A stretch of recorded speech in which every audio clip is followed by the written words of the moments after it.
Spécialiste de la révolution et des armées dans le monde arabe. Il est directeur du Centre arabe de recherche et d'analyse politique et sociale. Messieurs, bonsoir. Bonsoir. Bonsoir. Alors, Riyad Sidaoui, je commence avec vous à Genève. Qu'est-ce qui, d'après vous, a précipité l'avancée des rebelles, sachant qu'ils ne sont pas bien organisés?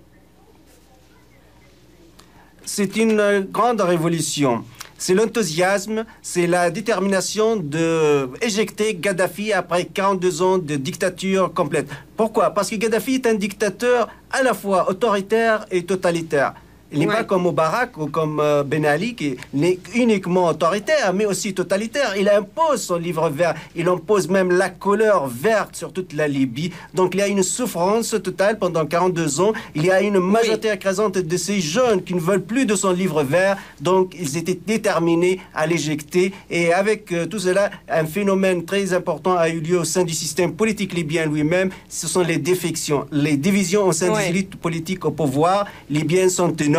Rappelons-le, même son compagnon de route, Absalam Jalloud, un compagnon de route, un camarade du coup d'État de septembre 1969, l'a lâché, l'a dit c'est un tyran. Abd Fattah Younes, qui a été assassiné d'ailleurs, il a aussi lâché, il a dit c'est un tyran. Donc, il est refusé par tous ses compagnons de route et par cette jeunesse qui ne veut plus entendre de Kadhafi. Merci Riyad Sidaoui. Ambassadeur Cohen, certains analystes estiment que la déconfiture du clan Kadhafi ne signifie pas que l'OTAN et les Américains sont des acteurs, des poids lourds dans ce pays, dans la région. Ils ont mis quand même 6 mois pour déblayer le terrain pour une entrée dans Tripoli.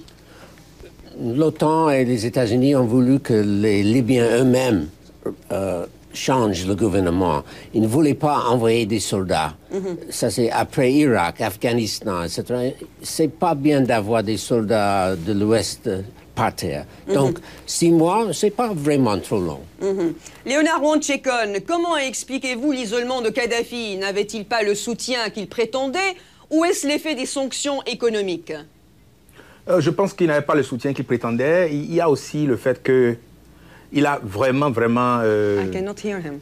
Il a été loin dans la répression, il a été vraiment loin dans ses engagements pour, disons, réprimer donc, les Libyens, donc il en paye le prix, quoi. Oui, mais Kadhafi continue à narguer ses opposants. Il a parlé de repli tactique, de victoire.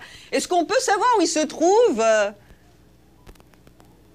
Non, je n'en sais vraiment rien. Est-ce qu'on a une idée, Riyad Sidaoui, où peut se trouver à l'heure où on se parle à Kadhafi, d'après vous? Vous qui êtes spécialiste de la Libye.